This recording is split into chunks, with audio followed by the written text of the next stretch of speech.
Vue du banc, le podcast pour comprendre le jeu, vous est présenté par PMU.fr. Bonjour ou bonsoir à toutes et à tous et bienvenue dans le 30e épisode de la saison 7 de Vue du banc. Nous enregistrons cet épisode le soir du 29 mars. Dans les jours qui viennent de survenir, l'équipe de France Espoir et l'équipe de France A ont joué.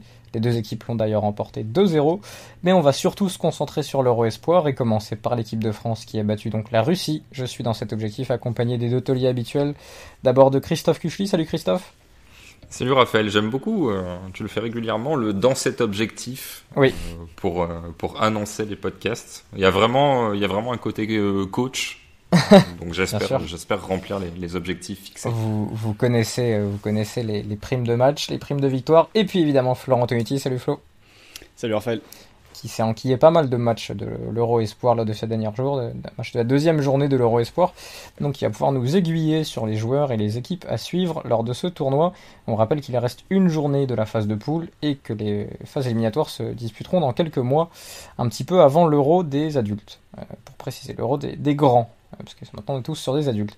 L'équipe de France a battu les espoirs de la Russie 2-0 après une défaite lors de la première journée contre le Danemark. Il fallait l'emporter. Flo, ça a été fait avec 2 pénaltys signés Hudson-Edouard et Jonathan Iconé. J'ai des stats devant les yeux qui ne sont pas fameuses, puisque la Russie a autant tiré que l'équipe de France, que le ballon a été partagé entre les deux équipes. Mais on va commencer par parler de la composition des Bleus, qui a pas mal changé entre le premier et le deuxième match. Alors Alban Lafont est toujours là, Colin Dagba est rentré à droite, Jules Koundé est resté dans l'axe, mais cette fois accompagné d'Ibrahima Konaté, qui est en partance pour Liverpool apparemment, et je ne boude pas mon plaisir. Adrien Truffert a survécu, il était latéral gauche. Milieu à 2, Tchouaméni, Soumaré, donc au revoir Camara, au revoir Guendouzi, au revoir Kamavinga. Jonathan Iconé dans une position avancée derrière l'attaquant, ce qui faisait à Lille il y a quelques temps de ça. Amine Gouiri à gauche a survécu, Romain Fèvre aussi à droite, et Hudson-Edouard devant, donc, qui sera un débuteur. Est-ce qu'il y a eu d'abord du mieux collectivement, Flo, et est-ce que ça découle justement de cette réorganisation à la fois du système et des noms sur la feuille de match ? Alors, je peux pas vraiment dire s'il y a vraiment eu du mieux collectivement, vu que je n'avais pas vu le premier match face au Danemark. Alors, si c'était correct, il y a eu du mieux. Voilà, parce que on a vu le premier avec Christophe et c'était quand même pas fou.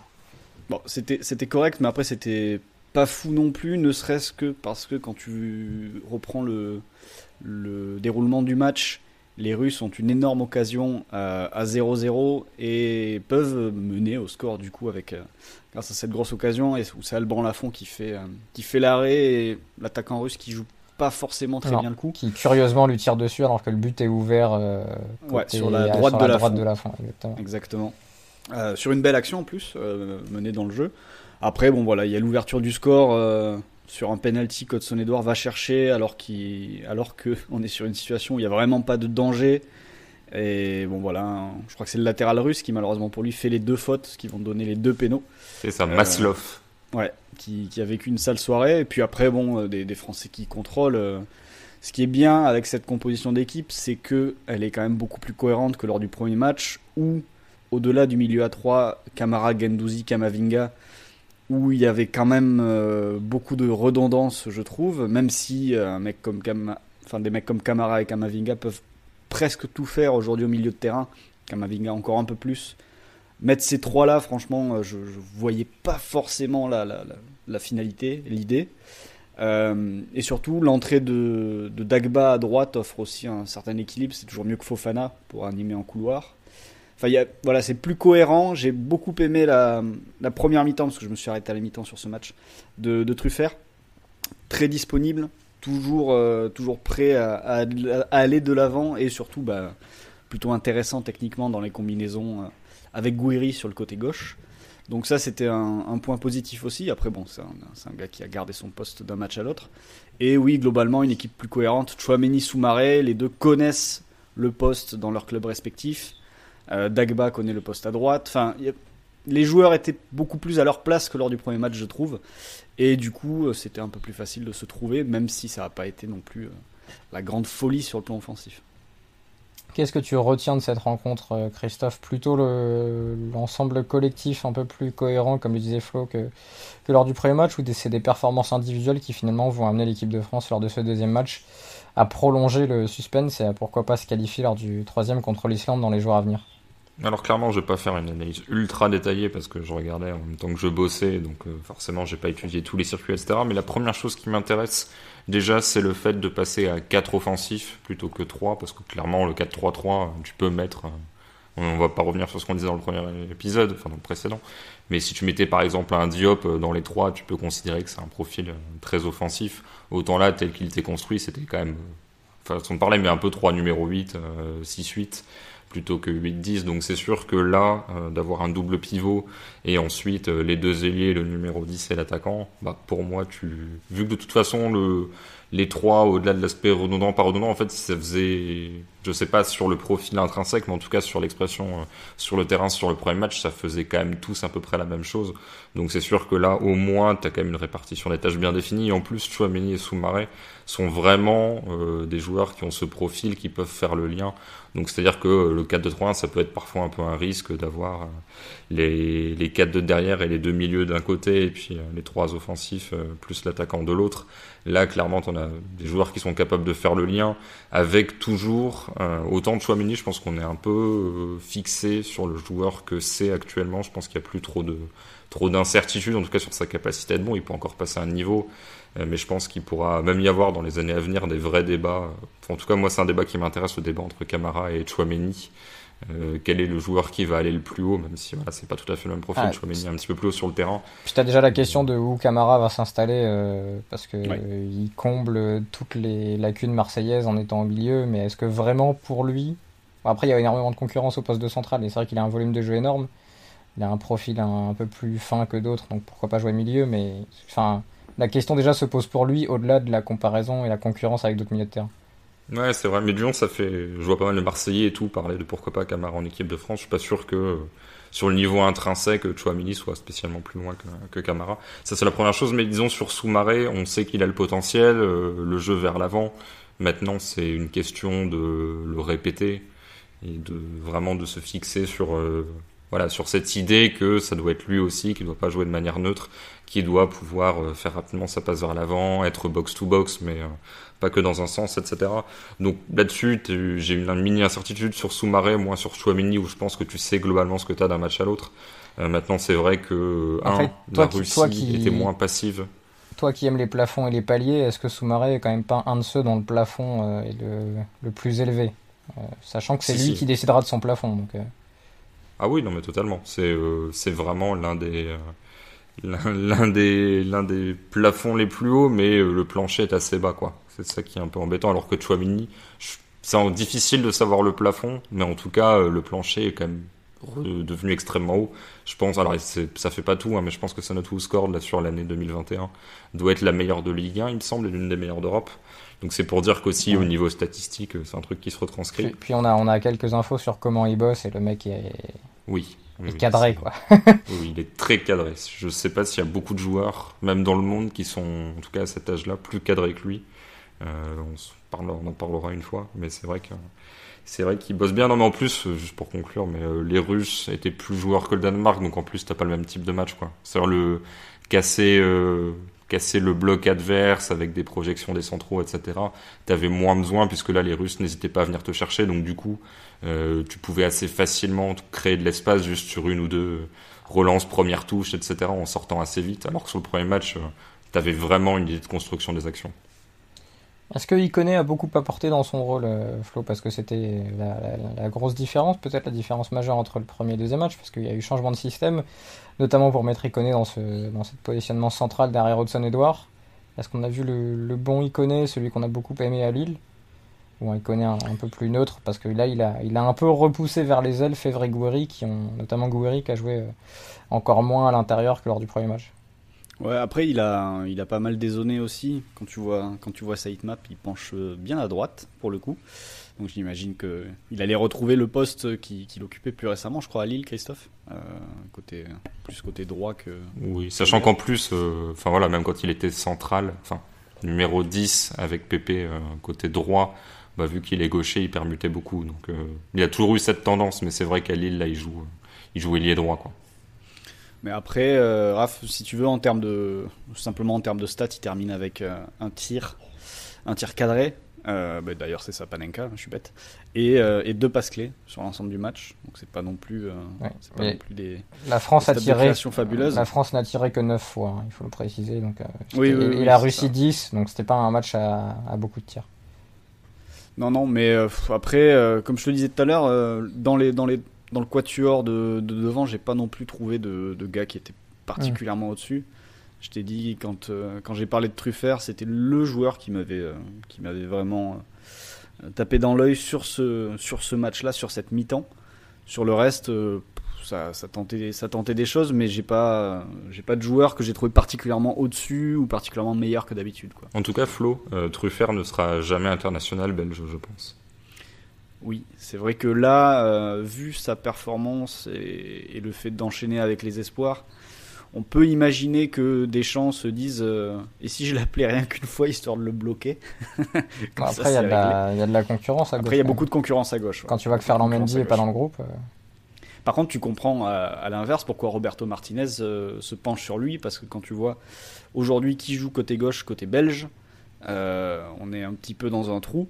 C'est qui d'ailleurs Et je ne l'ai même pas en tête. J'aurais bien aimé que tu ne poses pas la question tout de suite, que je puisse rechercher discrètement et te sortir le nom comme si je l'avais toujours su. C'est quand même. C'est toujours le frère à Lukaku ? Non, j'y crois pas. Ça a dû changer. Non, je ne sais plus. Non, mais parce qu'à une époque, il y a eu Vertonghen pendant longtemps. Mais là, c'était Chadli sur le dernier match, mais c'est parce que c'est toujours la notion de piston. Donc, du coup, tu peux prendre des profils plus offensifs. Autant à droite, c'est Castagne, et là, je pense que ça va être assez fixé. Autant côté gauche, il y a Thomas Fouquet qui est rentré à la place de Chadli. Ou rien contre lui, hein, mais je sais pas si c'est le 15e meilleur français à ce poste-là ou 13e Fouquet. En tout cas, c'est. Aujourd'hui. Aujourd'hui, si Truffert va avec la Belgique, il fait l'Euro. Hein. Oui. Tu peux déjà le signer. Donc, est-ce que pour lui, alors certes, il y a le fait de partir avec la Belgique, mais est-ce que pour lui, t'as pas ce côté, je vais direct faire l'Euro et m'installer déjà chez DA, alors que en équipe de France, ça sera peut-être bouché pour encore quelques années. Ouais. Sachant déjà qu'en plus, à Rennes, il a son concurrent direct en équipe de France, vu que Mawassa, c'est son remplaçant aujourd'hui avec les espoirs. Et ils sont tous les deux ensemble de la même génération. Mais en fait, là, je te disais ça parce qu'effectivement, tu peux avoir le truc inverse de te dire vu qu'il est convaincant là, ça va encore plus motiver la Belgique et ça peut lui ouvrir des portes sur des promesses, etc.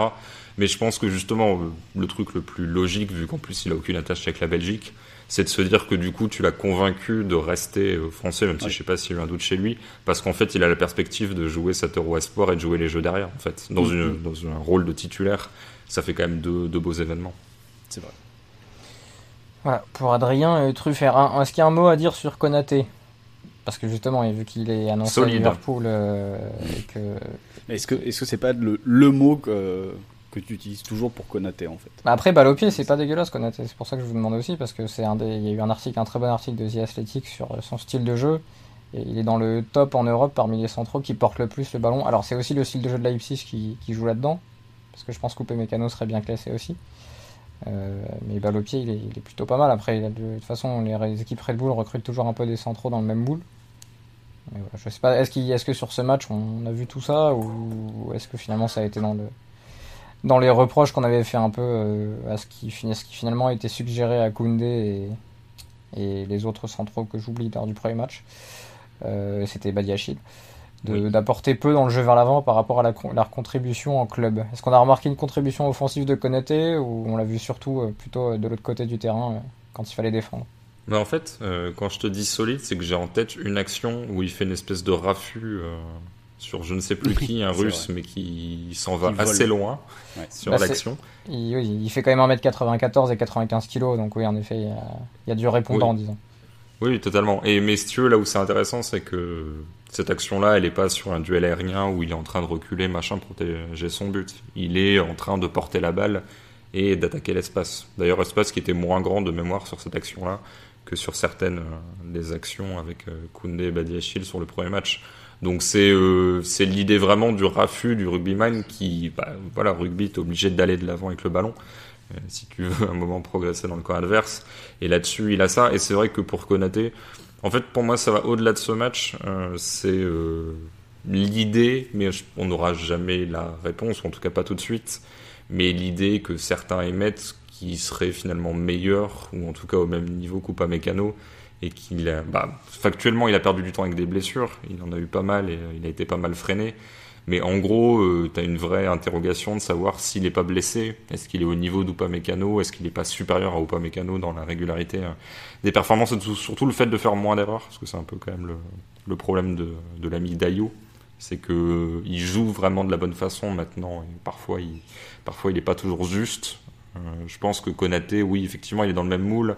Maintenant, voilà, en tout cas, je suis très curieux de le voir à Liverpool, parce que je pense qu'au niveau du potentiel, c'est vraiment très fort, puisqu'il a les bonnes intentions et il a le physique. Donc après, il y a des questions de régularité, etc. Mais globalement, il joue de la bonne façon, quoi. Et il est rapide aussi, ce qui est toujours utile pour la ligne défensive de Liverpool, qui était très haute jusqu'à ce que Kabak et Nathaniel Phillips soient titulaires.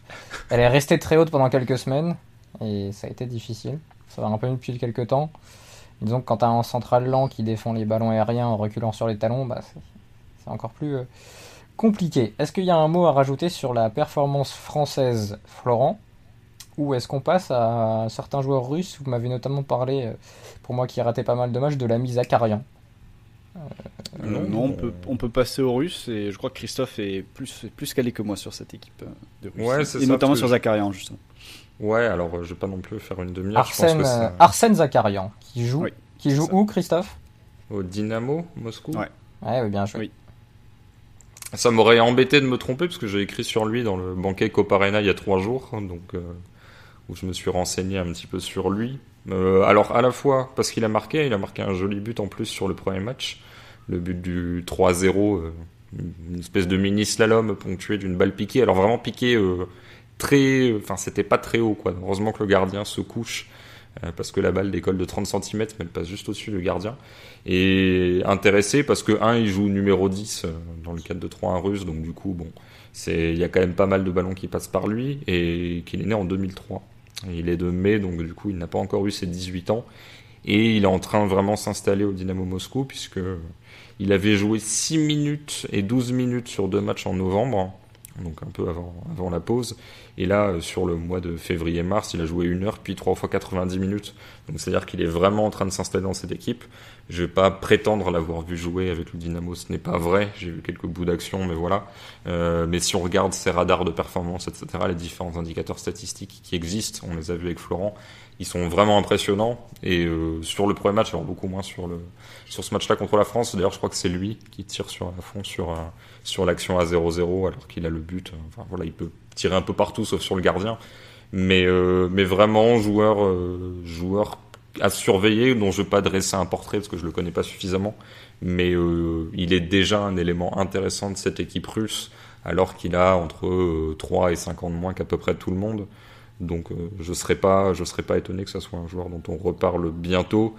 Tu vois, disons, ça m'intéresse plus que Chalov par exemple, qui est je pense le meilleur joueur de cette équipe, mais qui a 22 ans, qui va avoir 23 ans, qui est quand même un non connu, qui était, je crois, meilleur buteur du championnat russe, en tout cas qui met 15 buts en championnat en 2018-2019, et du coup, ça peut être intéressant, il peut faire une bonne petite carrière, mais je suis pas sûr qu'il fasse une meilleure carrière qu'un Kerzakov ou des choses comme ça. Je pense qu'il aura un pic dans des clubs type Séville ou autre, donc du coup, c'est intéressant de le voir jouer, mais ça n'a rien à voir avec vraiment ces joueurs un peu méconnus que tu peux voir sur l'Euro-Espoir, où tu te dis, ah tiens, en gros, t'en apprends un peu plus chaque semaine, quoi. C'est intéressant de le voir dans ce contexte-là. Mais en plus, il faut quand même beaucoup relativiser, parce que la Russie, je l'ai trouvé vraiment intéressante face à l'Islande. Et au final, contre la France, elle est un peu en dessous, et au final, elle existe. Enfin, pas qu'elle n'existe pas, hein, mais ça fait quand même beaucoup relativiser les performances du premier match, où Makarov, etc., il y avait beaucoup de joueurs qui s'étaient mis en valeur. Ouais, les Russes ont terminé, juste en petite stat, en XG, ils ont terminé à 0,84 au total.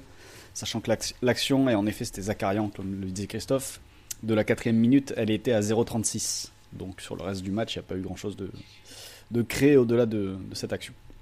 Ouais, la France Espoir jouera l'Islande mercredi à 18h. Et vu les performances de l'Islande contre la Russie et le Danemark, ce serait vraiment catastrophique de ne pas l'emporter et de rater la qualif. Sachant que si tu gagnes pas, alors au classement aujourd'hui, tu es devant la Russie. Je pense à la différence particulière, puisque ça doit être ils ça, sont tous les deux à 1 de différence de but. Oui. Donc si la Russie ne gagne pas, un match nul te suffit. Mais le Danemark peut très bien perdre contre la Russie et la France faire match nul et hop, dehors pour la France. Donc on est à l'abri de rien. On verra mercredi à 18h si l'équipe de France valide son ticket pour les matchs éliminatoires qui démarreront. Je crois que c'est les premières semaines de juin ou la dernière semaine de mai. Mais il me semble que c'est vraiment juste avant le début de l'Euro. Logiquement, c'est ça, ouais. Sachant que l'Euro commence le 11 juin, faudrait que ça commence fin mai dans l'idéal. Voilà. Donc on verra d'ailleurs quel groupe sera emmené si l'équipe de France se qualifie. On va continuer de dérouler cet Euro Espoir. Alors on va pas évoquer toutes les équipes, mais quasiment, puisque vous avez à vous deux vu des performances de l'une et de l'autre équipe dans chacun des groupes. On va dérouler selon les groupes. Où groupe A, l'Allemagne est pour l'instant première avec 4 points devant la Roumanie, 4 points également. Les Pays-Bas ont 2 points avec 2 matchs nuls et la Hongrie a 0 points avec un but marqué, 5 buts encaissés. On parlera très vite de la Hongrie, mais on va commencer par l'Allemagne, l'équipe qui vous intéresse le plus dans ce groupe. Petite information d'ailleurs à ce sujet, puisque tu parlais des quarts de finale au cas où les Français se qualifient. Ils croiseront avec le groupe A, donc le groupe en effet de l'Allemagne, des Pays-Bas, qui normalement devra en sortir, même si les Pays-Bas vont devoir faire le boulot, ou de la Roumanie, ouais, voilà. Et du coup, voilà, je pense que c'est croiser avec ce groupe-là. De ce que j'ai vu et des potentiels. Pas croiser le Portugal non plus, mais on en parlera après de toute façon. Commençons par les Allemands, qui ont, pour donner les résultats, qui ont battu la Hongrie 3-0 et fait match nul 1 partout par les Pays-Bas. Lors du premier match, but de Lukas Nmecha, l'attaquant d'Anderlecht, je crois que c'est lui. Oui, absolument. Et doublé de, alors je sais pas comment le prononcer, Riedel Baku. Ridley. Alors on dit Ridley, mais c'est pas son vrai prénom en fait. C'est un hommage à Karl-Heinz Riedel. D'accord. L'ancien joueur. Mais... Ok. D'accord, très bien. Et contre les Pays-Bas, but de Nmecha à nouveau, contre un but de Jacine Kluivert. Je découvre qu'il fait l'Euro Espoir. Belle carrière pour mon petit protégé. Sur une belle bourde du gardien allemand. Très bien. Ah oui, c'est ce que j'ai vu, d'accord, en effet. Oui, en effet, d'accord. Christophe, cette Allemagne, que vaut cette Allemagne? On sait que ça fait quelques années quand même qu'en général en espoir ça envoie. Il y avait la génération Kimmich qui avait été très forte. Avant ça, il y a beaucoup plus longtemps, il y avait eu les générations Kroos, Zil, Boateng et compagnie. Que vaut cette génération? Je vais donner par exemple la compo qui a joué contre les Pays-Bas. On ne connaît pas beaucoup de joueurs, je vais le dire. Damen dans les bustes, derrière Wagnoman, Pieper, Schlotterbeck, Jacobs, excusez-moi pour les prononciations pour les germanophones. Mayer et Dorsch au milieu, Baku, Berisha. Je sais pas si il y a un lien de parenté avec le Berisha qu'on connaît. Oskan dans le couloir et Nmecha devant. Donc voilà, il n'y a pas de star précoce. Ouais, alors Berisha, tu le connais peut-être parce qu'il joue à Salzbourg. Oui, d'accord. Je pensais à Valon, c'était pour ça que je me demandais s'il y avait un lien avec Valon Berisha ou pas. Oui, après il est né au Kosovo, je t'avoue que j'ai pas regardé, mais je ne crois pas. Mais il a marqué contre le Bayern à l'aller au retour, Berisha, donc c'est pas pour te faire la leçon, mais c'est pour dire qu'il est un peu plus connu que Damen, par exemple, le gardien, qui non seulement se rate, mais qui a 23 ans. Il fêtait ses 23 ans sur le match où il se rate et qui a un match de Bundesliga, sinon il a joué qu'avec la réserve. Donc lui, il est là, je pense, parce qu'il n'y a personne d'autre. Mais ils sont où les meilleurs gardiens allemands? Jeunes. Ailleurs. Je ne sais pas, j'avoue que je les connais pas en fait. Qu'est-ce qui les occupe en ce moment? Mais après on va pas lancer un débat maintenant, mais il y a une vraie interrogation sur, je pense, la relève des gardiens en Allemagne. Je t'avoue que là, des jeunes gardiens intéressants allemands qui joueront en Bundesliga, j'en ai pas en tête. Relativement jeune, t'avais Nübel qui a signé pour être deuxième gardien au Bayern et qui en plus n'est pas si intéressant que ça, mais t'as des Suisses, t'as un Finlandais, un Norvégien qui joue en Bundesliga. Enfin voilà, j'ai l'impression que c'est un petit poste faible actuellement. Je sais pas si c'est lié à la formation ou pas, parce qu'il y a un moment on avait les Neuer, Ter Stegen et compagnie, Trapp qui occupaient un petit peu le devant de la scène pour leur jeu au pied. Et au final, on se rend compte que il y a pas une profondeur, après peut-être creux générationnel, je ne sais pas. Mais oui, sur l'Allemagne de Ridley Baku, où j'ai un peu massacré le nom de Karl-Heinz, mais peu importe. Moi, j'ai surtout vu le match face aux Pays-Bas, le 1 partout. Match pas ultra intéressant, où Nmecha égalise en fin de match sur un débordement et une vraie belle action. En fait, là où c'est intéressant, cette action-là, donc qui est signée Burkhardt, que je ne connaissais pas spécialement, qui joue à Mainz, et j'avoue que Mainz est à la lutte pour son maintien, et c'est pas le joueur qui m'a le plus frappé. Il n'a marqué qu'une fois cette saison. Là où c'est intéressant, c'est qu'il met une espèce d'accélération à Botman, où Flo attendait que Botman prête cette accélération pendant toute la saison en Ligue 1, il l'a jamais prise. Et là, c'est vraiment, je suis rapide, je ralentis un petit peu, donc du coup, Botman réduit l'écart, et à ce moment-là, il y a réaccélération, et là, Botman disparaît de l'écran. Et ensuite, centre en retrait de Burkhardt, qui en plus venait de rentrer depuis 5 minutes, donc du coup, il était plus frais, qui la met dans la surface pour un Mecha qui a plus qu'à la pousser dans le but. Mais là où c'est... justement, en fait, c'est juste pour rejoindre ce que tu disais, c'est-à-dire que sur les joueurs qu'on connaît pas, j'en ai pas vu beaucoup qui mériteraient d'être connus, en fait. C'est-à-dire que globalement, j'ai l'impression que cette équipe, notamment face à l'Hongrie sur le premier match, arrive à presser. En fait, elle a les bonnes intentions, etc. Maintenir les temps forts en allant, en construisant proprement ses actions, ensuite en pressant à la perte pour s'installer dans le camp adverse.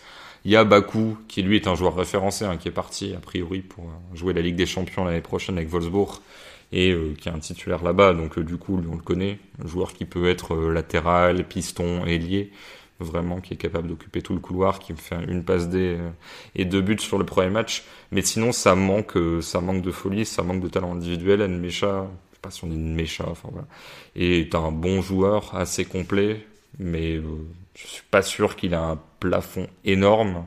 Pure surface en tout cas sur les 2 matchs qu'on a vus. C'est pas forcément quelqu'un qui se crée l'action lui-même. En tout cas sur les 2 matchs, donc l'échantillon est assez faible, mais ouais, il peut faire de l'appui remise, participer au jeu, etc.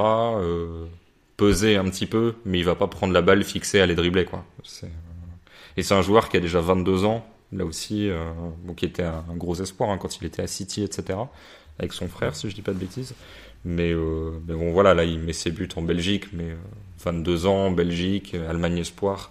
Là, pareil, ça va peut-être faire un jour un club type Leverkusen, grand maximum, mais je vois pas, pour lui, comme pour la plupart de ces joueurs allemands, de futur vraiment, de mecs façon Kamavinga ou autre, ou même Tchouaméni, où tu te dis, oui, là, dans 2 ans, la génération d'avant aura un peu reculé, lui, il aura pris de l'expérience et ça ira chez les A, quoi. Là, je suis beaucoup plus incertain que quand tu avais l'époque où ça gagnait la Coupe des Confédérations avec l'équipe bis et que ça avait gagné l'Euro Espoir, je crois, la même année face à l'Espagne de Celades.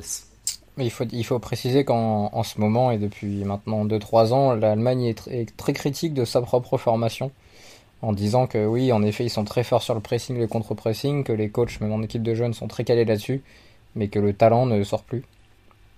Et c'est la réflexion inverse de ce qui se passe en France, en fait, et qu'on a d'ailleurs souvent en disant on a beaucoup de talent, mais on sait pas trop quoi en faire et comment les associer.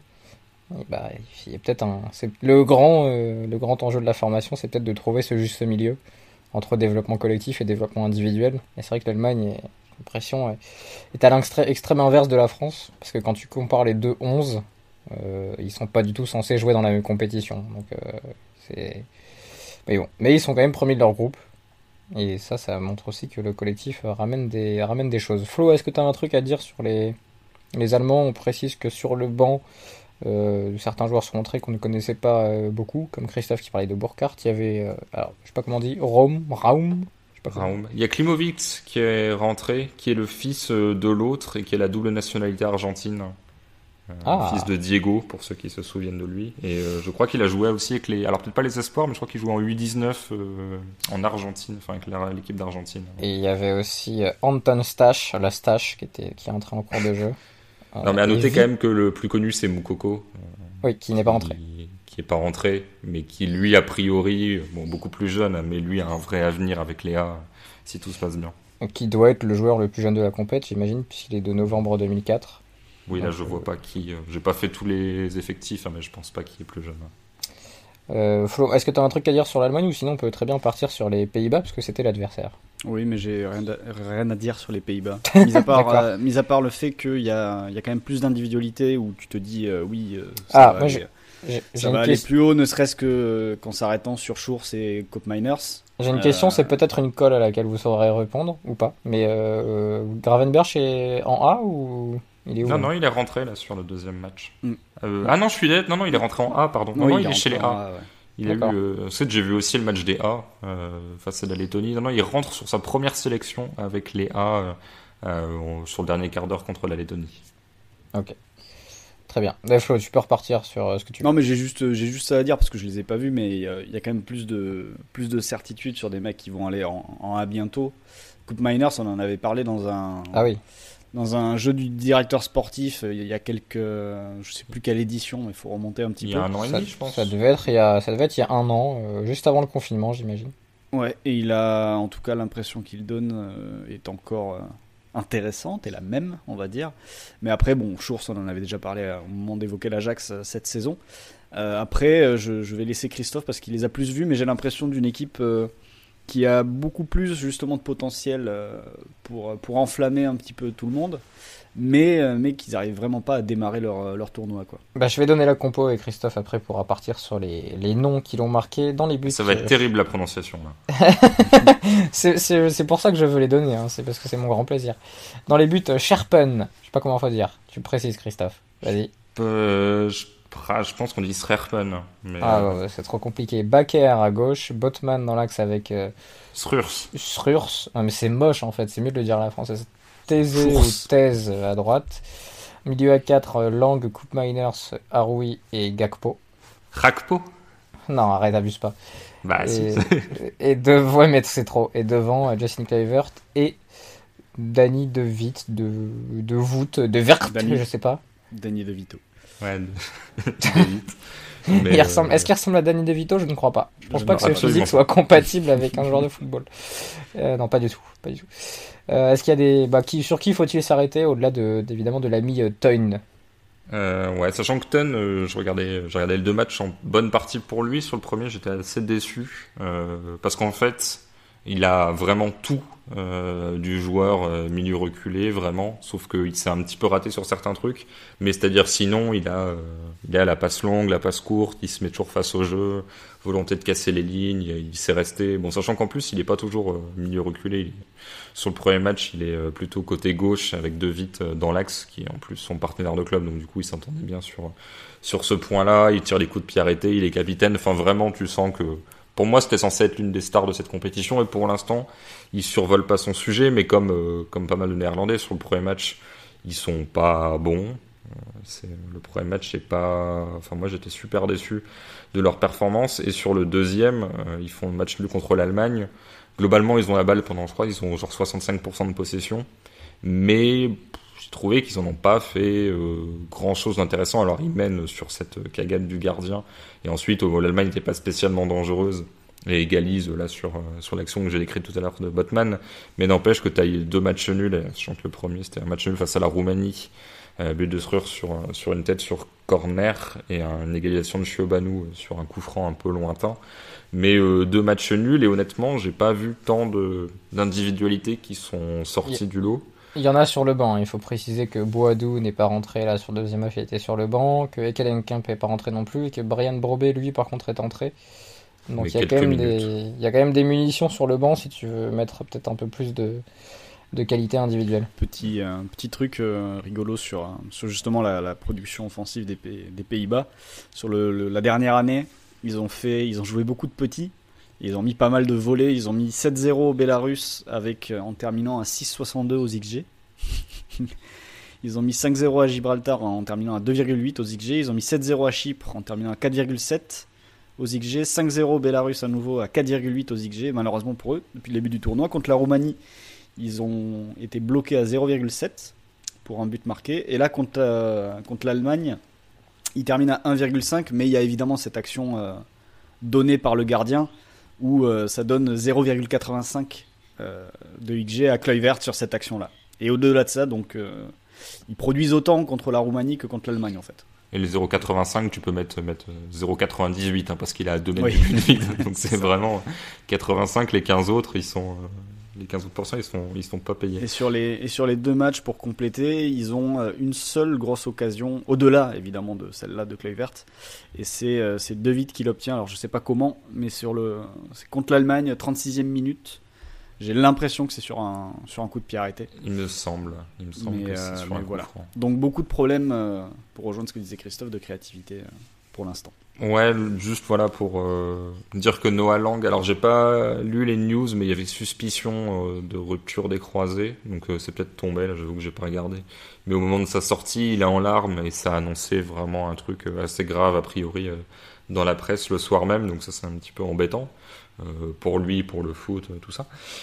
Déception sur Kluivert, mais déception qui moi est un peu continue. J'avoue avoir pas mal de difficultés à apprécier ce joueur. Il y a eu des moments intéressants, mais c'est tellement loin et tellement court que je me demande s'il a vraiment tant de qualité footballistique que ça. Et j'ai bien aimé Rakpo, Gakpo, si on le fait façon Serge Gakpé, qui est pour moi l'un des seuls qui sur le deuxième match était capable de sortir un peu du stéréotype néerlandais, on fait beaucoup de passes, on construit proprement, mais au bout d'un moment tu te dis c'est bien, mais du coup il faut faire des décalages si l'adversaire vient pas vous chercher, s'il n'y a pas de ligne à casser dans votre camp. Et c'était l'un des seuls à prendre la balle, à essayer d'aller fixer, d'aller provoquer. Maintenant, est-ce que je suis pas sûr que ça soit une future star du foot non plus, mais en tout cas il y avait des choses intéressantes de sa part. Mais c'est vrai que sur le reste de l'équipe, moi j'aurais bien aimé voir Broby, je ne sais pas, j'aurais bien aimé le voir un petit peu plus parce que ça manquait quand même de poids dans la surface et vraiment de quelqu'un qui puisse un peu libérer les autres en faisant un peu point d'appui. Là ça faisait pas mal de passes va, mais un peu pour aller nulle part. Donc ouais, assez déçu, surtout que les A ont bien joué sur les matchs face à la Lettonie, et là il y avait vraiment un décalage entre les A qui le font avec des meilleurs joueurs et les espoirs qui ne font pas assez de différence.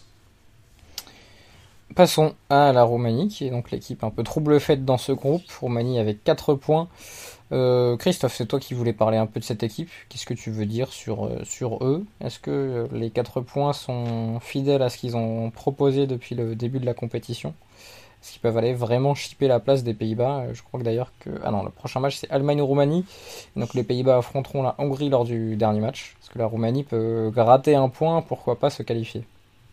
Écoute, extrêmement court, parce que là en plus je suis un peu tout seul à parler, mais pour dire que le dénommé Siobanou, qui marque donc le but sur le premier match, qui fait une passe D sur le deuxième et qui aurait pu marquer 2 autres buts sur le premier match, dont un autre coup franc, a une vraie bonne patte, donc à voir, à suivre.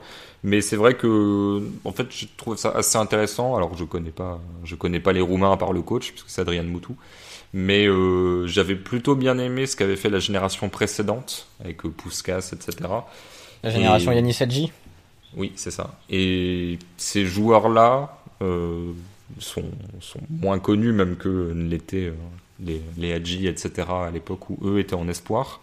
Mais je trouve ça assez intéressant que la Roumanie, sur 2 générations de suite, soit capable d'offrir des performances qui se tiennent bien, parce que face aux Pays-Bas, ça se tenait très bien. Et je trouve ça, c'est pas mal, parce qu'il y a pas mal de pays où c'est un peu up and down d'une fois sur l'autre. Et honnêtement, ça ne m'étonnerait pas qu'ils prennent un point face à l'Allemagne, parce que c'est assez solide et qu'ils se qualifient. Honnêtement, on a vu les Euro Espoirs gagner par la bande à Isaac, Kiese-Tellin, etc. Je dis pas qu'ils iront jusqu'au bout, mais ils ont une petite tête d'outsider un peu chiant à jouer. Donc à suivre. Mais c'est pas en Roumanie qu'il y a des mecs qui ont un peu essayé de relancer la formation récemment, notamment en mettant beaucoup de budget sur les équipes de jeunes. Je confonds si c'est pas peut-être la Bulgarie ou la Hongrie à côté. Mais il me semble qu'il y a une académie énorme qui s'est lancée dans un de ces pays récemment. C'est pas l'équipe de Georges Hadji qui a relancé ça, justement? Je me demande si c'est pas lui, ouais.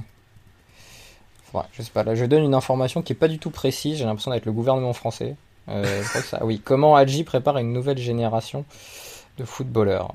C'est ça, le Viitorul Constanta et la Georges Hadji Football Academy. Donc peut-être qu'il y a un avenir pour le football roumain un peu meilleur que ce qu'il fait depuis une dizaine d'années, et notamment l'Euro 2008 où il avait avec la France créé un des matchs les plus nuls de l'histoire du football. Il faut le préciser. Oui. La Hongrie, Flo. Apparemment tu voulais dire un petit mot de la Hongrie. Oui, mais on va passer. Il y avait juste un joueur qui était pas trop mal lors de la défaite face à l'Allemagne, la défaite 3-0, c'est Mihaly Kata. Mais la Hongrie a une équipe très très jeune. Ils ont 21 ans de moyenne d'âge, c'est un an de moins que les Allemands, mais ils ont plusieurs joueurs qui sont surclassés aujourd'hui sur cet Euro-là. Donc eux, ils prennent rendez-vous sans doute pour plus tard. Mais voilà, Mihaly Kata au milieu qui était pas inintéressant malgré un match très compliqué où ils ont eu très très peu le ballon évidemment. Ouais, et je découvre qu'il y a un homonyme de Kovac, enfin l'ancien entraîneur de l'équipe de France, du côté de la Hongrie. Il y a aussi un L.Dutch, qui n'est pas Laurent Dutch, mais Laszlo Dutch. Voilà les informations que j'ai. Et quelqu'un qui s'appelle Kiss aussi, comme le groupe Kiss. Donc j'aime beaucoup ces noms hongrois. C'est très intéressant. Voilà pour la Hongrie. Le coach, c'est Zoltán Gera quand même. Oui. Qui, lui, Ouais, frère de Laurent. Ouais, donc il y avait Gera contre Moutou lors du match de samedi. Ouais. Deux joueurs qui, je pense, sont pas forcément moins bons que ceux qu'ils ont sous leurs ordres, même à la quarantaine. Ouais, bon, après Moutou, ça dépend de ce qu'il a consommé récemment. Passons à un autre groupe, c'est celui de l'Espagne et de l'Italie, le groupe B, dans lequel l'Espagne est première avec 4 points en 2 matchs, 3 buts marqués, 0 encaissés. La République tchèque est deuxième, et d'ailleurs vous ne voulez pas en parler, j'étais un peu étonné que Christophe ne veuille pas y parler de la République tchèque. L'Italie est à égalité avec 2 points en 2 matchs, et la Slovénie est dernière avec 1 point en 2 matchs. Donc pas mal de matchs nuls dans ce groupe, on va commencer par l'Espagne, qui a l'habitude de dominer ses compétitions.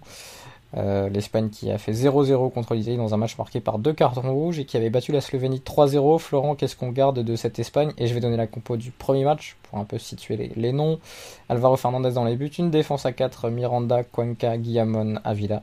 Un milieu à 2, Zubimendi et Villar. Devant, Brahim Diaz à droite, Puado en 10, Cucurella à gauche et Abel Ruiz en pointe. Donc il y a un peu de tout parce qu'il y a des joueurs qui jouent beaucoup en Liga, d'autres qui sont dans des réserves, d'autres qui commencent à jouer. C'est pas la génération Thiago Alcantara et compagnie où tous les mecs étaient quasiment titulaires dans des gros clubs, mais ça reste correct, c'est l'Espagne. Oui, mais t'as pas misé sur la bonne personne pour parler de l'Espagne, donc je vais laisser Christophe. Ah, pardon, vas-y Christophe. Une terrible organisation d'émission où en fait tu fais toutes les équipes où j'ai des choses à dire à la suite et ensuite tu feras toutes celles de Florent. Non, mais en plus le pire, pour en plus me donner aucune excuse, c'est que j'ai noté, selon ce que vous m'avez dit en préparation, qui allait intervenir sur quoi. Et quand vous ne disiez rien de particulier, je me disais, bon, bah les deux sont capables d'en parler, et je me suis trompé. Donc vas-y Christophe pour nous parler de l'Espagne, mais tu peux très bien parler du match contre l'Italie. Je donnerai la compo après si besoin. Non, mais l'Italie, ça a changé. Il y a Manu Garcia qui rentre à la place de Brahim Diaz. Il y a Mingueza qui débute à droite et qui prend un rouge. Félicitations à lui. Non, mais moi j'ai surtout vu le match face à la Slovénie. C'était très espagnol sur le côté. On a beaucoup de possession. Bon, en plus, c'était la Slovénie, donc mécaniquement, t'es plus talentueux, t'as plus de joueurs techniques, donc t'es un peu obligé d'avoir la possession. Mais voilà, c'était propre, c'était bien fait, ça tournait quand même un peu en rond. J'avais bien aimé un autre joueur qui n'a pas joué. En fait, j'ai bien aimé surtout 2 joueurs qui n'ont pas joué le deuxième match. Donc je sais pas s'ils ont été sanctionnés, si j'ai pas du tout la même lecture que le sélectionneur, ou si pas du tout, si c'était juste pour faire tourner. L'ami Pipa Avila, côté droit, qui est un joueur de championship que je ne connaissais pas, qui joue à Huddersfield, qui a fait beaucoup de montées assez intéressantes et qui a pas mal combiné avec Brahim Diaz, que lui forcément on connaît, puisque City, Real, Milan, qui en fait je trouvais ça intéressant. Alors Cucurella était aussi intéressant sur le côté... en fait Cucurella et Brahim Diaz changeaient un peu des autres, où c'est beaucoup... Enfin voilà, c'est très espagnol, je passe, je fixe, c'est propre techniquement, mais ça manque un peu de folie. Cucurella parce qu'il multiplie les centres, mais on le connaît, son côté un peu chien fou, qui est en plus accentué par sa coupe de cheveux qui vole au vent. Donc toujours multiplier les débordements, centrés, et d'ailleurs il est sur 2 buts. Mais Brahim Diaz, lui, avait ce côté un peu tricoteur, où non seulement il driblait, il éliminait, mais en plus, ce que j'ai bien aimé, après c'est du niveau espoir, donc il ne faut pas en tirer trop de conclusions, parce que lui il joue quand même à un très haut niveau. Il joue dans des équipes qui à chaque fois visent le titre national, mais c'est qu'il faisait des bons choix en sortie de dribble, et ça me paraissait intéressant. Il n'était pas juste là à faire son crochet et puis à essayer de dribbler un mec supplémentaire. Tu veux dire qu'il a déjà passé le cap Sousso? Ouais, même si Sousso, ce qui me dérange, c'est que c'est la géométrie du terrain en fait, c'est qu'il part toujours du même endroit pour arriver au même endroit. Donc ça m'embête un petit peu. Diaz peut être beaucoup plus axial et beaucoup plus partir à droite, à gauche, et beaucoup plus sur du 360 degrés. Mais c'est vrai que Souzo, en fait, il s'ouvre le terrain, et soit pour enrouler en centre, soit enrouler en frappe, mais c'est toujours à peu près la même chose. Diaz, je suis pas sûr que Enfin, j'ai encore certaines incertitudes sur sa capacité à pas n'être juste qu'un dribbleur.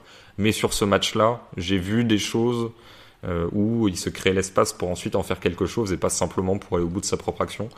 Donc ça, j'ai bien aimé. Après, voilà, il y a des joueurs comme Villar, par exemple, qui étaient pas mal, mais j'ai envie de dire que c'est pas si étonnant que ça, parce qu'il est en train de gratter pas mal de temps de jeu à la Roma. dans un rôle de box-to-box. Donc c'est à peu près logique que lui soit capable de faire la différence, notamment face à la Slovénie. Donc voilà, mais de l'Espagne, c'est pas la meilleure génération, mais on sait malgré tout que ces mecs-là sont quand même capables de faire une demi-finale, voire mieux, sans trop de soucis. J'étais en train de regarder la compo contre l'Italie, mais elle n'a pas énormément bougé non plus. Pas mal de mecs. Manu Garcia qui est rentré, l'ancien de Toulouse. Ouais, Manu, c'est vrai, l'ancien de Toulouse, en effet. Qui avait montré quelques belles choses à Toulouse, mais sur la durée, début de saison, ouais.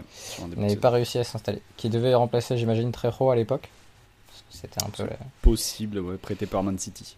Mais ça n'a pas fonctionné. On s'était un peu ambiancé sur les premiers matchs. Je rappelle que Flo avait beaucoup kiffé, il me semble, sur un match. Et puis derrière, oui, là aussi, il fait un bon match face à l'Italie. Mais oui, après, disons que c'était un peu tôt. Et en effet, on s'est enflammé parce qu'il fait un très bon début de saison dans mon souvenir. Et après, à partir du moment où on arrête de jouer au sol, ça passe beaucoup plus par les airs, forcément, c'est le genre de joueur qui disparaît assez rapidement, quoi.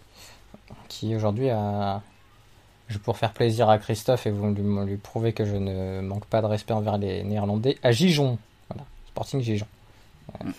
Très bien. Voilà, Christophe, c'est pour te faire plaisir. Est-ce qu'on peut passer à l'Italie, Florent ? Ton autre pays, oui. Il faut le préciser, comme le révèle ton nom. Je vais donner la composition. La composition contre l'Italie et contre l'Espagne, je précise. Où il y aura eu 2 cartons rouges pour l'Italie. Composition avec Carnesecchi dans les buts. Oui, Ranieri, Del Prato, Lovato derrière, en défense centrale, défense à 3. À gauche, Frabotta, à droite, Bellanova. Milieu à 3, Rovella, Fratesi, Pobega. Et devant, Cutrone. Je pensais pas qu'il était encore éligible aux espoirs. J'ai l'impression que Cutrone a 28 ans et en fait, il en a pas du tout 28. Et Scamacca devant, qui a pris un rouge, tout comme Rovella. Oui. Alors ça, c'était un match qui du coup était peut-être un peu moins intéressant que le premier. De l'Italie, je ne sais pas. Est-ce que parce qu'on avait ça vu pas mal de choses sur le premier match, mais je ne sais pas si c'était positif ou pas finalement. En fait, tu vois une équipe qui veut jouer comme l'Italie de Conte en 2016, quoi. En gros, c'est vraiment les construite de la même façon. C'est un 3-5-2. Alors normalement, le 6 c'est Fratesi qui est remplacé lors du deuxième match par Rovella que tu as cité. En énumérant le 11 italien. Oui, il faut préciser que Tonali joue au milieu au premier match qui s'est fait exclure et que Marquisa a joué au premier match qui s'est fait exclure aussi. Donc ils ont pris 4 cartons rouges en 2 matchs. Exactement. Oui, non, mais c'est n'importe quoi. Après, voilà, c'est vraiment... Il y a tous les ingrédients des équipes de Conte, c'est-à-dire que la recherche, évidemment, on cherche à repartir de derrière. Les 2 attaquants très proches l'un de l'autre pour essayer de combiner entre eux. Scamacca, Cutrone. En plus, le côté Scamacca... attaquant plus grand, je crois qu'il est pas loin, il doit être au-delà du 1m90, pas loin du 95 il me semble, en termes de taille. Cutrone, le Eder qui va tourner autour et qui est pas mal, qui fait plutôt un bon tournoi lui. 1,95 Scamacca, en effet. Ok, j'étais en plein dedans. Et au milieu de terrain, en effet autour de Tonali qui est censé organiser mais qui était très décevant lors du premier match. Un joueur que moi j'ai beaucoup apprécié, c'est Fratesi. Milieu qui joue axe droit et qui a un petit peu une activité à la Barella. D'ailleurs ça m'a fait marrer parce que j'ai fait une recherche Fratesi Barella et donc je suis tombé en fait sur une interview de Fratesi qui dit on me compare à Barella, mais ça tombe bien parce que je m'inspire beaucoup de ce qu'il fait. Est-ce que tu sais où joue Fratesi? C'est pas Sassuolo, après ils sont tous prêtés. Genoa? Non, il joue en Série B dans le club de Silvio Berlusconi. Ah, d'accord. À Monza. À Monza. Ah, mais il joue avec un Portugais dont on va parler tout à l'heure alors. Mais je crois qu'il est prêté, il me semble. Oui, en prêt de Sassuolo. Ah là, voilà. Donc il y avait bien Sassuolo dans l'histoire. C'est Scamacca qui est au Genoa, il me semble.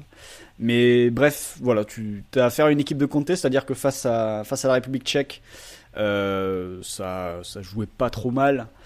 Ça a eu des situations, ça a eu l'occasion de gagner parce qu'il termine avec deux grosses occasions. Il y en a une que met Scamacca, l'autre il la manque en deuxième mi-temps sur un centre fort devant le but qu'il coupe. Et finalement ils se font égaliser, mais sur un peu un coup du sort puisque c'est un CSC sur un coup de pied arrêté. Un vrai problème, alors au-delà des cartons rouges, par contre, vrai problème de discipline.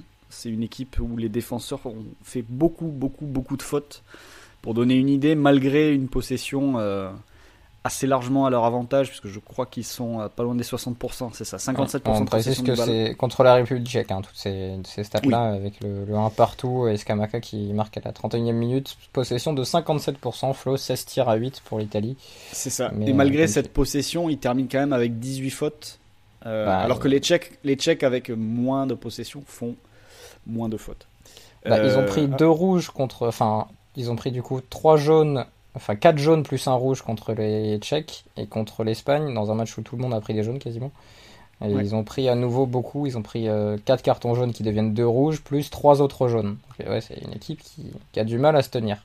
Non, et surtout, disons que la défense propre des défenseurs italiens, des Nesta, etc., c'est pas vraiment ça les Ouais. défenseurs italiens aujourd'hui. Bon, après, ça toutes se les voit, générations de défenseurs italiens n'ont pas été propres. Hein. Oui, Les oui. années 80. Disons que là on est sur un creux alors en termes de propreté, c'est pas génial. Et c'est vrai que et pour le coup ils n'ont pas non plus affronté encore de gros avant-centres en face, parce que côté espagnol il n'y en avait pas forcément.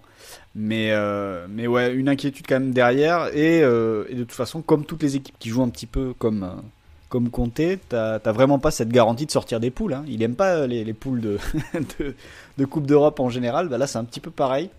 Et alors même si la Slovénie semble quand même un cran en dessous des autres, et donc l'Italie devrait pouvoir s'en sortir, maintenant il va leur manquer des joueurs, parce que Tonali, je doute qu'il revienne lors du 3e match, vu la manière dont il a pris le rouge lors du premier.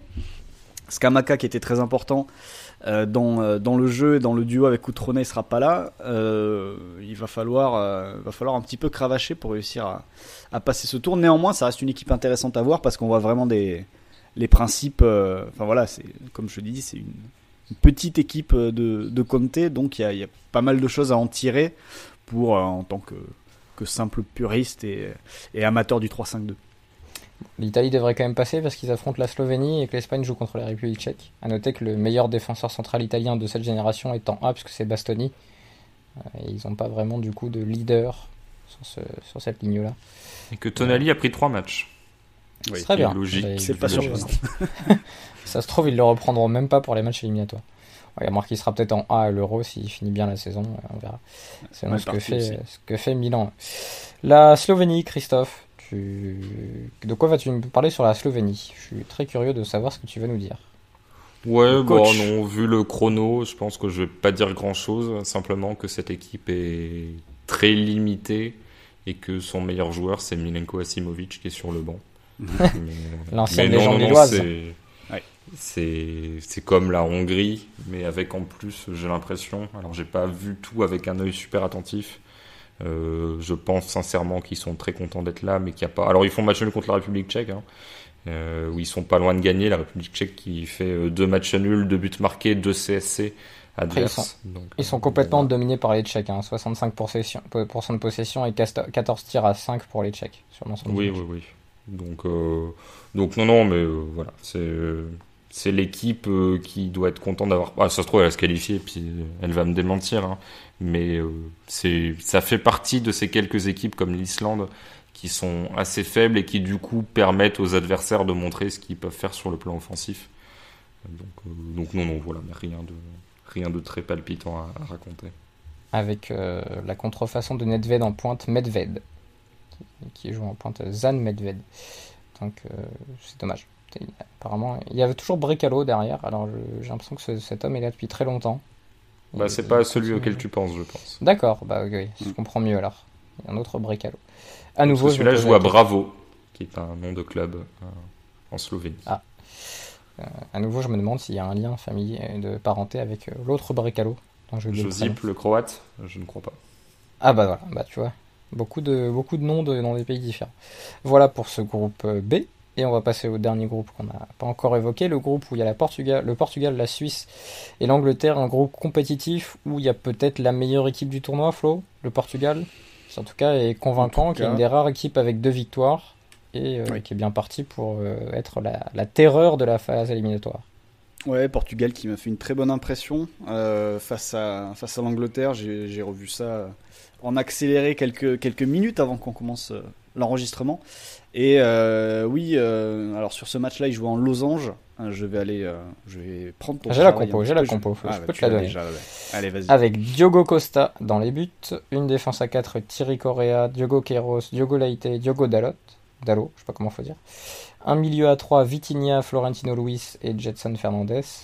Jetson Fernandez, c'est celui qui a été prêté à Tottenham mais qui n'a pas joué un match quasiment. Oui. Ça doit être ça. Peut-être. Oui, Je oui, ne sais c'est pas. Fabio Vieira, donc de Wolverhampton. C'est ça? Non, pas du tout. En fait, c'est un autre Fabio Vieira. Je sais pas, je confonds les Fabio. C'est Fabio comment qui joue à Wolverhampton? Je sais pas. Mais en Ah, fait, il y a trop de joueurs à Wolverhampton Ouais. portugais. Non, mais c'est pas du tout le Fabio Vieira de Wolverhampton. C'est pas, d'ailleurs, il s'appelle pas Fabio Vieira. C'est Fabio Vieira de Porto. Tu vois, je suis complètement perdu dans cette émission, pas du tout préparée. Et devant Pedro Gonçalves et Dani Mota. Dani Mota qui a marqué d'ailleurs. Oui. Et Trincao qui est rentré en cours de jeu et qui a marqué sur penalty. Il y a d'ailleurs le fils Conceição qui était sur le banc. Il y a un homonyme de João Mario. Il y a Thiago Diallo. Il y a Bragança qui est très coté aussi. Gonzalo Ramos. C'est un bel effectif, Flo. C'est un bel effectif et c'est une belle équipe qui était organisée donc en losange face aux Anglais. Et les losanges, forcément, c'est généralement, en tout cas, c'est fait pour presser. Et les Portugais sont sortis pour aller perturber les Anglais qui avaient déjà eu beaucoup de mal à manœuvrer la Suisse. Et Christophe se fera un plaisir d'en reparler par la suite. Ils avaient un petit peu changé de système, les Anglais, pour ce match-là. Ça n'a pas mieux fonctionné.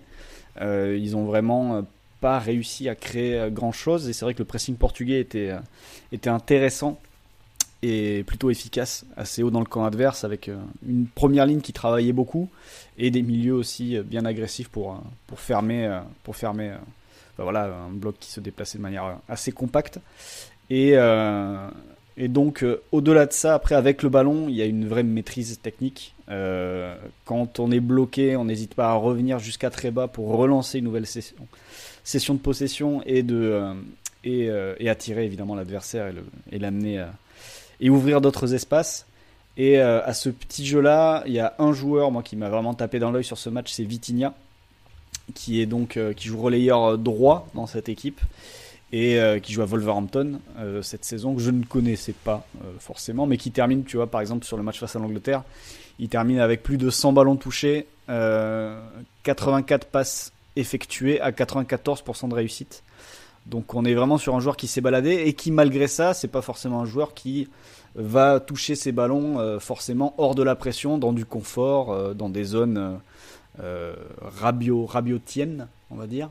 C'est quelqu'un qui n'hésite pas à aller dans des espaces réduits, à aller là où il faut aller, là où il faut être, pour offrir du liant et faire vivre le ballon. Donc joueur très très intéressant.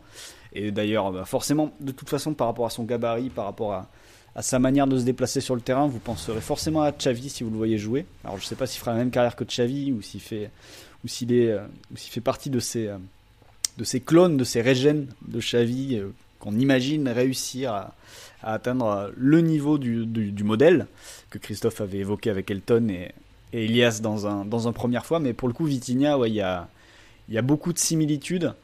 Et joueur très créatif dans l'entrejeu, vraiment le type de joueur qui manquerait peut-être à l'entrejeu français pour pouvoir faire autre chose. Et à côté de lui, il y a des joueurs un peu plus qui sont plus à l'énergie, mais lui vraiment organise tout. Et devant, il y a Dani Mota. Alors voilà, Vitinha pour le coup, il est un peu coté. Tu vois, il est déjà à Wolverhampton, il est suivi depuis quelques temps. Jetson Fernandez aussi. Donc voilà, là on est sur des joueurs très très cotés, très attendus.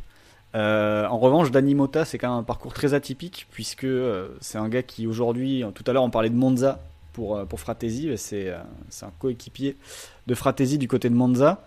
C'est un gars qui est né au Luxembourg, qui a la double nationalité Portugal et Luxembourg et qui en fait est juste très très performant avec la sélection portugaise. Alors en championnat, il a marqué 5 buts, 4 passes D en série B, qui reste correct pour un mec qui joue a priori, qui est plus cantonné côté qu'avant-centre en club, puisqu'il est souvent présenté comme un ailier gauche.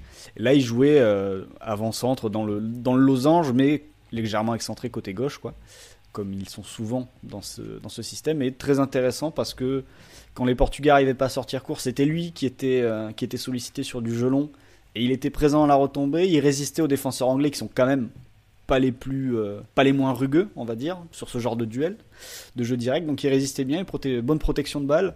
Et ensuite, du jeu simple en remise assez intelligent, avec en plus une capacité à prendre la profondeur et à se rendre disponible aussi vers l'avant. Donc vraiment un match intéressant de sa part. Et je crois qu'il est sur une série de 5 buts, 5 passes D sur ses 13 sélections avec les espoirs.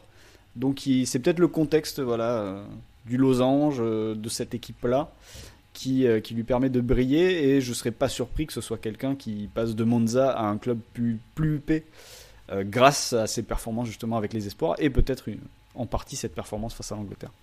Passé par la réserve de la Juve, parce qu'il est parti en Italie après son explosion, après ses premières années au Luxembourg. Je sais pas pourquoi je confondais Fabio Silva et Fabio Vieira.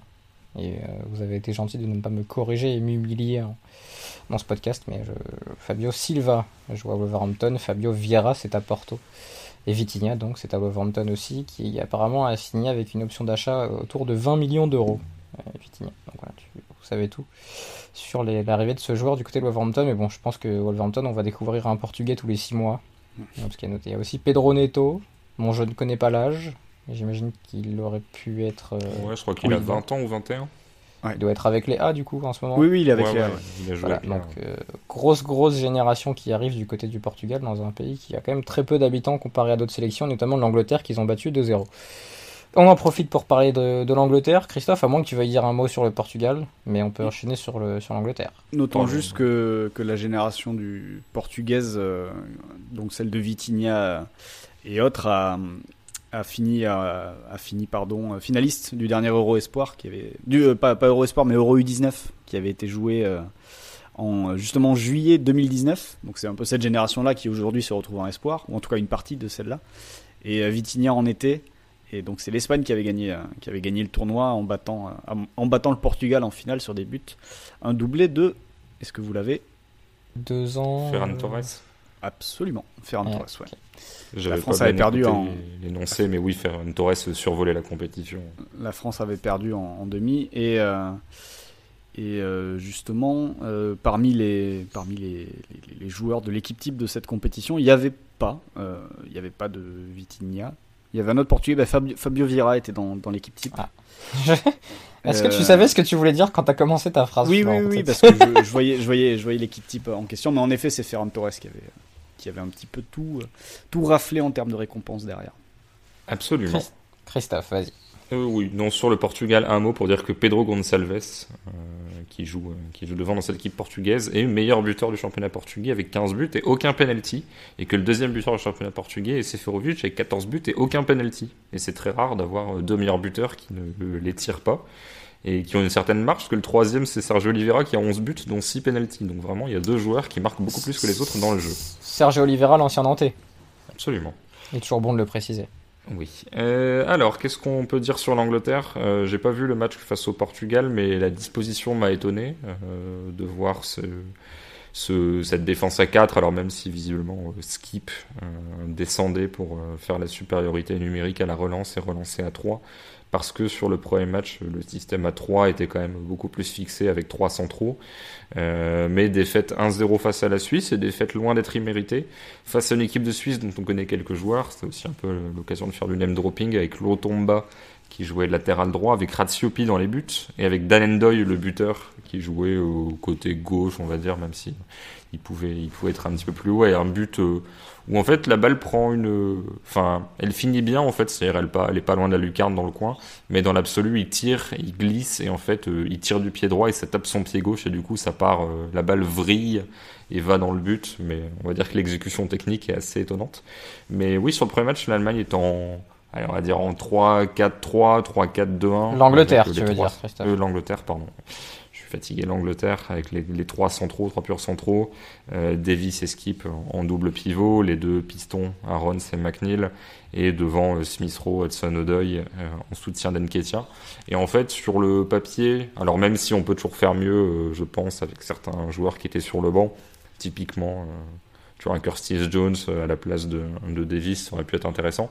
Mais disons, on voyait vraiment sur le papier comment ça doit s'organiser avec voilà 3 défenseurs face à 2 attaquants. Du coup, tu essaies de trouver tes joueurs du milieu qui ensuite vont pourquoi pas orienter sur genre Aaron et McNeil et Smith Rowe qui va se recentrer en tant que meneur et Hudson-Odoi qui va se recentrer en tant qu'ailier faux pied. Et au final, ça n'a jamais passé le milieu de terrain adverse, notamment parce qu'il y avait un très bon Jankiewicz, qui est le joueur qui a fait 3 minutes sur son premier match avec Southampton et qui a fait une agression assez scandaleuse où il a pris je sais pas combien de matchs de suspension, mais un truc très très violent. Et en fait, cette équipe-là, c'était vraiment on a des principes, mais en gros, jeu de position pour les nuls, mais on sait pas trop faire encore. Et d'un côté, je trouvais ça intéressant qu'ils aient envie de le faire, et ça prouve vraiment que le tournant dans, on va dire, l'approche anglaise du jeu, il existe. C'est pas juste 3-4 entraîneurs de super clubs à la Guardiola ou autres qui vont essayer d'importer du jeu, même si les Martinez etc essayaient déjà de jouer au foot avec Wigan et des équipes plutôt deuxième partie de tableau. Mais vraiment, tu sens qu'au niveau de la sélection, voilà, ça veut infuser même dans les catégories un petit peu plus jeunes que Léa. Mais au final, t'avais peut-être pas les joueurs, pas les principes ou autres, et du coup c'était ultra scolaire, ultra lisible, et en fait tu bloquais sur un bloc médian agressif et intelligent en face, et tu passais pas le milieu de terrain, et du coup comme tu perdais la balle sur la phase de construction, au final tu laissais des espaces parce que les joueurs étaient un petit peu écartés etc pour proposer des solutions, donc tu concèdes beaucoup plus que tu ne te crées. Globalement tu te crées à peu près aucune occasion dans tout le match, alors que sur le papier t'as l'un des meilleurs effectifs, je pense, peut-être le deuxième derrière la France. Ça doit jouer avec le Portugal, peut-être un peu les Pays-Bas, mais voilà, c'est vraiment grosse équipe, quoi. Smith Rowe, titulaire à Arsenal, etc. Enfin, je vais pas m'amuser à tout citer, mais même sur le banc, des Cantwell, des joueurs comme ça, c'est senior, c'est quand même pas mal aisé. Brewster qui fait pas une belle saison, mais qui est là quand même. Connor Gallagher qui est pas trop mal non plus. Ouais, clairement, après, quand t'as été champion du monde U20 avec l'ami qui est passé par Liverpool, dont j'oublie le nom, qui marquait jamais un but. Qui fait une très belle saison au Championship. Oui. J'ai oublié. Ça y est, c'est incroyable. Tu vois, si tu n'en avais pas parlé, j'aurais retrouvé le nom direct. Et maintenant que tu m'en as parlé, je ne le retrouve plus. Qui était à Solanke. Chelsea avant d'être à Liverpool. Voilà, Dominique Solanke. Voilà. Mais non, mais tout ça pour dire que du coup, j'ai pas trop vu le deuxième match. Mais le premier, tu dis c'est pas mal et tout. Ils ont réfléchi. Sauf qu'en fait, les 3 centraux savaient pas relancer de manière, en tout cas à ce niveau-là. Donc voilà, c'était pas très bien. Mais voilà, à la fois noter les choses, parce qu'en fait c'est toujours pareil, c'est-à-dire qu'est-ce que tu accordes comme valeur à ces sélections espoirs. J'ai écrit là-dessus dans le dernier banquet Coparena. Est-ce que t'en fais une espèce de laboratoire à idées pour les équipes A, et du coup apprendre entre guillemets apprendre à relancer à Godfrey d'Everton, ça peut être intéressant parce que du coup tu vas garder les mêmes principes en A et tu le mets dans un contexte, et c'est ce qui est fait notamment dans la sélection espagnole, aux Pays-Bas, etc., où vraiment les espoirs jouent comme les A, et si tu montres que tu sais jouer comme les A, ça peut te donner un petit peu le passeport pour le niveau au-dessus. Soit tu fais comme en France, tu vises le résultat avant tout, et au final tu ne cherches pas à avoir quelqu'un qui serait soluble dans le jeu des A, parce que le jeu des A est assez mouvant, assez peu identifiable, et c'est plutôt une somme d'individualité qu'autre chose, et du coup tu cherches plus à gagner pour montrer que les joueurs sont capables de se hisser au niveau de l'événement. Donc visiblement l'Angleterre a plus fait le choix de la philosophie que vraiment du entre guillemets, mais du pragmatisme du côté résultat, ce qui voilà est un choix, on verra. Après, c'est toujours pareil. Est-ce que les espoirs, ton objectif, c'est de gagner les compétitions, ou est-ce que ces mecs-là, dans 4 ans, soient performants chez les A? Autant en U17, tu dis oui, c'est pas intéressant de gagner, faut que les mecs fassent carrière. Autant les espoirs, pour moi, c'est un petit peu incertain, parce qu'un Koundé, par exemple, il a plus grand-chose à apprendre. En fait, c'est déjà l'un des meilleurs défenseurs du monde. Donc du coup, est-ce que t'as vraiment besoin des espoirs pour le former, ou est-ce qu'il faut pas aller chercher la victoire? Voilà, c'est un truc qui m'intéresse, en tout cas, la dichotomie résultat-principe, quand t'arrives à un âge où les mecs ont 21, 22 ans et sont déjà au très haut niveau pour pas mal. Ça n'a aucun rapport, mais est-ce que vous avez vu le nom du latéral gauche suisse? Je l'ai sous les yeux, là, du coup. Parce que ses initiales sont MMMM. Miro Max Maria Muheim. Voilà, j'ai vu ça sur la feuille de match et je voulais vous le dire. C'est important pour moi. C'est la première fois que je vois un joueur avoir 4 fois la même initiale. Donc, c'est mon analyse, c'est mon apport à cette émission. Florent, qu'est-ce que tu vas rajouter sur la Suisse ou l'Angleterre d'ailleurs? Je crois que tu as plus vu l'Angleterre, mais tu peux contribuer. Ouais, mais j'ai rien à rajouter à part sur la Suisse, le bon match justement du pauvre Jankiewicz qui s'était bien raté en effet lors de sa première, c'était face à Manchester United en première ligue. Bon match à la récup. Après, voilà, les Suisses, je les ai pas revus face à la Croatie dans un contexte différent du premier match où il fallait entre guillemets être juste là pour bloquer et contrer les Anglais. Juste un petit mot sur l'Angleterre qui sort, ou en tout cas qui est quasiment dehors là, sans avoir forcément fait confiance à un joueur comme Eze qui, sur son entrée en jeu face au Portugal, a fait des différences tout seul au milieu de terrain. Voilà. Mais sinon, je pense qu'on a bien fait le tour là pour l'instant. L'Angleterre qui jouera la Croatie lors du dernier match, donc il faudrait battre la Croatie et que dans le même temps la Suisse perde contre le Portugal, sachant que je ne sais plus si c'est la différence particulière ou la différence générale qui prime lors de cet Euro Espoir. Si c'est la différence générale, même une petite victoire contre la Croatie ne suffirait pas. Je ne sais pas si vous avez le temps de vérifier. Je pense que c'est général. Si c'est du coup, ça serait 9-3-3-3 et du coup configuration à 3 équipes à égalité. J'imagine que c'est différent général puisque tu peux pas. En effet, ouais. Voilà, il faudra une grosse victoire contre la Croatie du coup, au moins par 2-0, par 2 buts d'écart, pour passer, et en même temps une défaite de la Suisse contre le Portugal. Ce qui, ça, n'est pas impossible. On verra bien lors de la dernière journée, et d'ailleurs on reviendra sans doute sur cette dernière journée, puisqu'il faudra parler de la France selon ce qu'elle a fait, qu'elle se qualifie ou qu'elle soit éliminée. On verra. On peut passer au pari avec notre partenaire PMU.fr. PMU vous présente la séquence prono. Les paris, vos pronostics avec PMU.fr, et je vais rester avec Florent, le prince de la Garonne, qui va nous parler de match A. Alors, il y a le match de l'équipe de France contre la Bosnie, mais il y a un autre Croatie-Angleterre d'ailleurs. Pas seulement A, mais aussi... Ah non, tu veux nous parler du Croatie-Angleterre U21 d'ailleurs, vas-y. Tu vas y arriver. C'est logique. Ouais, non, mais entre les U21, les A, et tout ça, c'est un peu compliqué. Mais donc, ce Croatie-Angleterre U21, que je viens d'évoquer, qu'est-ce que tu vois pour cette rencontre ? Bien simplement, juste en prenant le fait que les Anglais sont quand même bien mal embarqués, même si j'imagine que en effet ça va être un petit peu compliqué, qu'il y aura peut-être une revue d'effectifs à nouveau côté anglais, peut-être qu'on verra en tant que titulaire Eze lors de ce troisième match et que du coup il va foutre en l'air tout mon truc parce qu'il va marcher sur son adversaire du jour. Toujours est-il que donc Croatie-Angleterre, les Croates ont repris un petit peu leur destin en main après leur défaite lors du premier match face au Portugal, en battant la Suisse 3-2, dans un match où ils ont mené, je crois, 3-0, avant de se faire un petit peu peur sur la fin. Il me semble que c'est comme ça que ça s'est passé. Exactement. Et donc, l'idée, c'est simplement d'imaginer les Croates faire le boulot pour se qualifier, et donc aller chercher une nouvelle victoire face à l'Angleterre, en imaginant une Angleterre un petit peu démobilisée, malgré le possible turnover que j'évoquais tout à l'heure. D'ailleurs, côté croate, pour signaler, le sélectionneur, on était dans les anciens joueurs, c'est Igor Bišćan. Donc c'est moins aérien que Asimovic, Mutu ou Zoltan Guerra. C'est moins gracieux. Mais voilà, c'est aussi un ancien joueur qui est à la tête des Croates. Bref, tout ça pour revenir sur le match. En fait, j'ai surtout pris ce match parce qu'en fait, je trouve la cote de la victoire croate assez élevée. Vu simplement le contexte, le fait qu'en face ils sont quasi éliminés, que les Croates ont la qualif à jouer, sortent d'une bonne prestation, ont perdu, mais c'était face à peut-être sans doute la meilleure équipe sur les 2 premières journées qui était le Portugal. Et malgré ça, la cote de la Croatie est à 3,35. Donc je me suis dit, elle est quand même intéressante, et donc je la prends surtout pour ça, parce qu'une victoire de la Croatie, vu le contexte, me paraît assez possible, voire probable. La Croatie qui joue avec Bradarić, le Lillois, le couloir gauche. Oui. Voilà, c'est la petite dédicace à Christophe.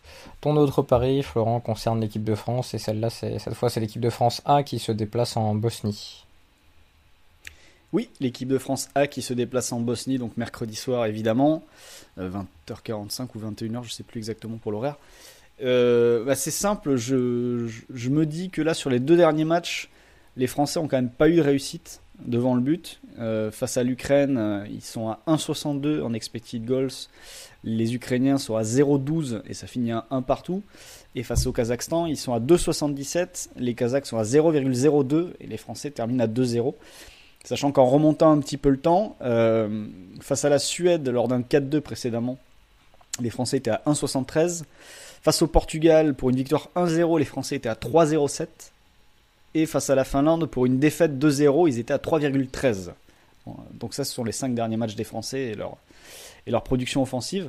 Et je me dis qu'il y a bien un moment où ça va basculer et ils vont marquer ce qu'ils vont se créer en Ligue G, sachant qu'en plus en face, la Bosnie est quand même une équipe qui a toujours des arguments offensifs, qui n'a pas forcément de grands défenseurs, mais offensivement, ils ont toujours des gars intéressants qui sont capables, je pense, de marquer aussi des buts à la défense française.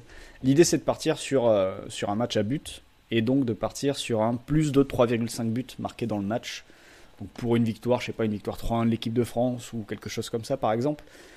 La cote est à 3,45, et j'ai décidé de la prendre parce que on va imaginer que le sort va tourner et que la réussite va suivre. Sachant que la réussite peut aussi tomber côté bosnien sur ce match-là. Merci Flo pour tes 2 paris. Autour de la machine indestructible qui se concentre exclusivement à des matchs A. D'abord Autriche-Danemark, où tu vas nous parler d'un joueur dont je ne connais pas le nom. C'est dommage parce que j'en ai parlé sur les derniers épisodes. Mais bon, j'écoutais pas.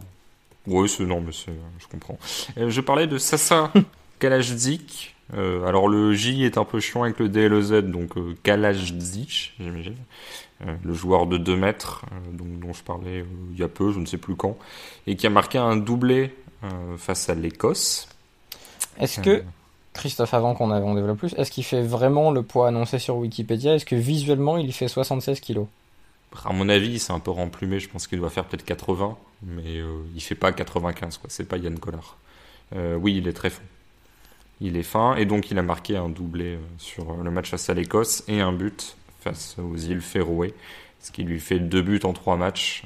Alors les îles Féroé, c'est plus facile de marquer que face à l'Écosse, et ça sera plus facile de marquer que face au Danemark, mais je suis sur l'idée, là en plus il est sorti un peu après l'heure de jeu, donc je pense qu'il est jeune, hein, il a 21 ans. J'imagine qu'il va être en mesure d'enchaîner, parce que ça peut être le problème de mon pari Kipembe du dernier podcast, qui du coup pari remboursé et annulé parce que Kipembe n'a pas joué. Mais je pense qu'il sera à nouveau titularisé face au Danemark à domicile. C'est un match important, hein, c'est deux des favoris du groupe. Donc but de Kalajdzic à 3,60, joueur qui est bon de la tête, mais pas que, mais aussi bon de la tête quand même. Danemark est une vraie bonne défense depuis un an. On en parlera sans doute à l'occasion dans un épisode. Mais l'Autriche se cherchait un grand attaquant. Elle était un peu coincée. Enfin, il y avait plusieurs candidats, mais Gerbic faisait partie des mecs qui avaient une carte à jouer. Et là, il y a quelqu'un qui est en train de s'affirmer, qui a marqué sa 10aine de buts du côté de Stuttgart. En fait, j'en avais parlé aussi, je crois que j'en avais parlé dans le dernier épisode, parce que je pense que j'avais fait un pari là-dessus. Et j'en avais aussi parlé dans un banquet sur Coparena, puisque ses statistiques de cette saison sont supérieures en buts et passes décisives aux statistiques de Vinicius depuis son arrivée au Real. En fait, j'avais cherché un joueur qui aurait un tout petit peu de meilleures statistiques en but passe D. Je crois qu'il a genre un but de plus et autant de passes D que Vinicius en 2 ans et demi au Real. Donc c'était un peu pour un article qui n'avait rien à voir, mais c'était mon point de comparaison. Donc je m'étais un peu intéressé à ce joueur déjà à ce moment-là. Et donc joueur d'avenir, joueur intéressant, et qui, je pense, fera de plusieurs compétitions avec l'Autriche. Sélection en plein développement. Merci Christophe pour ce premier pari. Le deuxième, c'est un pari où en fait tu te fais plaisir, puisque tu vas nous parler d'un Macédonien que tu adores. Oui, c'est ça, je parlais d'Enis Bardi, joueur... T'as son maillot actuellement ? Alors pas actuellement, il est, puisque comme tu le sais, je déménage dans 2 jours, et donc du coup il est dans les cartons. Il est dans les cartons, prêt à être rapatrié dans mon nouveau logement, dans ma nouvelle demeure. Donc le match, c'est Allemagne-Macédoine du Nord, le joueur c'est Enis Bardi, et le pari c'est but d'Enis Bardi, et la cote c'est 12. Donc voilà, comme j'ai pas pu vibrer sur mon pari Kipembe, même s'il y a eu un but sur coup de pied arrêté, donc je me dis que dans l'absolu, j'avais un peu l'idée générale du but sur coup de pied arrêté. La Macédoine du Nord qui a perdu 3-2 en Roumanie dans les dernières minutes sur un but de Yanis Hadji. Bardi avait fait une passe décisive sur ce match-là, et qui a ensuite battu 5-0 le Liechtenstein avec Bardi qui a ouvert le score après 7 minutes. Donc je suis sur l'idée que l'Allemagne, que j'ai pas trouvé très rassurante sur son dernier match, une victoire 1-0 en Roumanie, mais où les Roumains ont quand même pas mal d'occasions, j'ai trouvé. J'ai pas été ultra convaincu par les Allemands. je me dis que la Macédoine aura des occasions et a des chances de marquer un but. Bardi est l'un des meilleurs tireurs au coup franc du monde, donc du coup, si tu as une faute tactique à faire à 20 mètres, ça peut lui offrir une belle occasion. Il joue, voilà, c'est un milieu offensif, donc du coup, il sera relativement proche du but. Donc bon, c'est pas forcément dit que la Macédoine va marquer, encore moins que ce soit lui qui marque face à l'Allemagne, mais il est en train de revenir là, après une longue blessure. Donc depuis un mois, c'est assez intéressant ce qu'il fait en sélection avec Levante en club. Donc côté A12, c'est mon petit plaisir et ça me permettra de doublement jubiler si jamais Lani et Nice marquent un but. Merci Christophe pour ce pari, on va pouvoir se quitter là-dessus. Je tiens à vous féliciter parce qu'on n'était pas sûr de pouvoir faire un épisode aujourd'hui et puis vous avez fait comme d'habitude 1h20, donc bravo. Vous êtes vraiment inépuisable, infatigable, inénarrable. Vous êtes parfait. On va voir si c'était intéressant, on va attendre les retours quand même. Oh oui, mais on verra bien. En tout cas, quel est notre programme, Florent, dans les jours à venir ? Eh ben, dans les jours à venir, on va sans doute se retrouver mercredi soir ou jeudi dans la journée à voir pour faire le bilan à la fois du dernier match de l'équipe de France, sans doute aussi reparler des espoirs qui seront ou qualifiés ou éliminés de leur Euro. Donc voilà, ça va arriver d'ici la fin de la semaine. Évidemment sur Copa Arena, il y a pas mal de choses qui vont suivre. Côté article, moi je suis en train de finaliser un article sur le Bayern Munich et donner des espoirs peut-être aux supporters parisiens en vue du quart de finale. Toi Raphaël, tu as les jeunes de Ligue 1 ou de l'Euro Espoir, on verra pour l'instant, qui doit arriver d'ici mercredi. Christophe aura un banquet pour boucler la trêve internationale vendredi. Et côté contenu audio, il y a le nouveau Tout Simplement Ligue 1 qui vient d'arriver. Et il y a un prochain Ma vie de footballeur qui va arriver, sachant qu'il y a aussi un projet de jeu qui arrivera bientôt, un 3e épisode avec Christophe et Maxime Brigand, 3e épisode dont on vous dévoilera en temps voulu, une fois qu'il sera enregistré le nom du nouvel intervenant. Absolument, enregistrement prévu mardi soir. Merci messieurs, merci d'avoir été si bons, si présents. On se retrouve donc très bientôt pour continuer à parler de foot international. Ciao. Salut. Cordialement. Vous avez tout compris grâce à ce podcast. C'est le moment de parier sur PMU.fr. PMU, que les meilleurs gagnent.